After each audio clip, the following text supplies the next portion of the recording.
शाह फैसल ने कुल 200 लोग और 6 नामजद लोगों के खिलाफ जो है, क्योंकि उसी क्षेत्र के रहने वाले हैं तो जानते भी हैं, 6 नामजद लोग और 200 अन्य लोगों के खिलाफ मुकदमा जो है उन्होंने लिखवाया है। दीपक राठी नाम के हमारे सब इंस्पेक्टर हैं, जो भी कल घायल भी हुए थे, उनके द्वारा, जो यहाँ के एकता चौकी प्रभारी भी हैं, 800 लोगों के खिलाफ मुकदमा लिखवाया है उन्हें।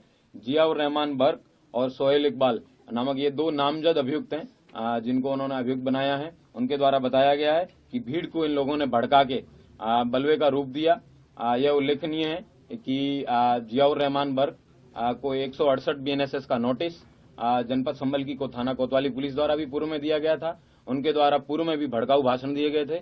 उस भड़काऊ भाषण के दौरान उनको बताया गया था कि आप इस तरीके के भाषण ना दें, इनसे बाज आएं, लेकिन उन्होंने उसके बाद भी भीड़ को उकसाने के लिए और जामा मस्जिद की हिफाजत, कोर्ट एंड अनकोर्ट, इस स्टेटमेंट के साथ में लोगों को मोबिलाइज करने का प्रयास किया। उसी मोबिलाइजेशन का कारण था कि जो कल जो आपने भीड़ देखी, एकाएक 8:45 पे लोग इकट्ठे हुए और उन लोगों ने इस तरीके की घटना को अंजाम दिया, जिसमें 15 पुलिसकर्मी जो है वो घायल हुए थे और 4 अधिकारी जो है उसमें घायल हुए थे।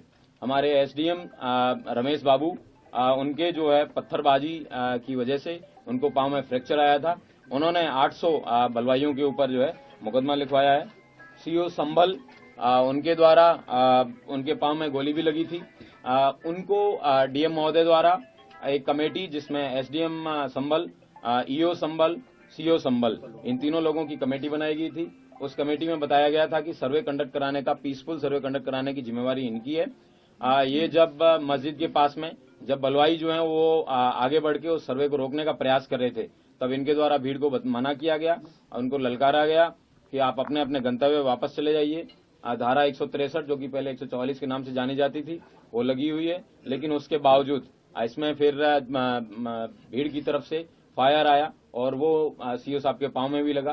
सीओ साहब को बाद में अस्पताल ले जाया गया, उनका ट्रीटमेंट करवाया गया है। उनके द्वारा जो पांव में गोली लगी और भीड़ द्वारा मस्जिद में जाने के प्रयास पे उनके द्वारा जो है करीबन 700-800 अज्ञात लोगों के खिलाफ मुकदमा लिखवाया गया है।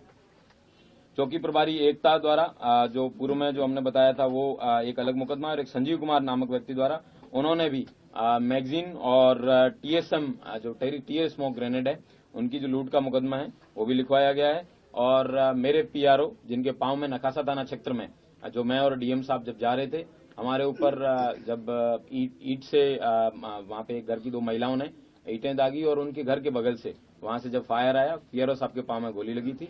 पीआरओ साहब का भी ट्रीटमेंट करवाया गया है। उनके द्वारा 150 लोगों के खिलाफ थाना नखासा में मुकदमा पंजीकृत कराया गया है। वर्तमान में 22 लोग थाना कोतवाली से और थाना नखासा से 3 लोग हैं, वो जेल जा रहे हैं। कुल 25 लोग अभियुक्तों को अभी तक गिरफ्तार किया गया है।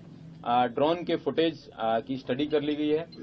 उनके छोटे छोटे पासपोर्ट साइज फोटोज बनवाए जा रहे हैं और उनको सर्कुलेट किया जाएगा, और जो लोग उनको बताएंगे उनको उचित इनाम भी दिया जाएगा, जो इन लोगों के बारे में सूचना देंगे कि ये दंगाई और बलवाई कौन थे।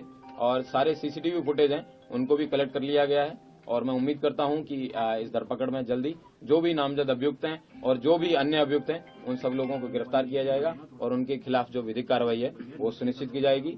जनपद संभल में कल दोपहर के बाद से एकदम अच्छे से शांतिपूर्वक तरीके से लोग अपना जीवन यापन कर रहे हैं। आज सोमवार को दुकानें भी बंद ही है वैसे संभल में, लेकिन फिर भी उसके बावजूद लोगों ने अपनी दुकानें खोली है और इंटरनेट बैन है। वो इंटरनेट बैन जो है वो कल भी कंटिन्यू रहने के लिए मैंने डीएम महोदय से रिक्वेस्ट किया है। मैं उम्मीद करता हूं कि शांति व्यवस्था है वो इसी तरह कायम रहेगी। जियाउर रहमान पुत्र ममलूक उर रहमान, ये यहाँ के निवासी हैं, थाना नखासा क्षेत्र के रहने वाले हैं। सर, पीएम रिपोर्ट में क्या पुष्टि हुई है? हथियार भी मिला है उन लोगों से, मृतकों से? पीएम रिपोर्ट विवेचना का विषय है। ये विवेचक का प्रेरोगेटिव है, इसके बारे में मैं कोई कमेंट नहीं करना चाहूंगा। ये विवेचना पे समय आने पे आपको बता दिया जाएगा। जियाउर रहमान जिस वक्त कल हिंसा हुई सर, जियाउर रहमान कल बेंगलोर में थे, तो उनका नाम किस तरह से आया सर? कल जब फोरेंसिक टीम द्वारा मौके पे कल देर रात्रि जब सब लोग चले गए थे, इस तरीके के वेपन उनके वहां से घटनास्थल पे, जहां पे कई सारे चप्पल जूते पड़े थे, उनके बीच में ये भी बरामद हुआ है। इस तरह देख सकते हैं कि आप भीड़ के जो बलवाई थे, पत्थरबाज थे, उनका क्या मकसद था, उनका क्या उद्देश्य था।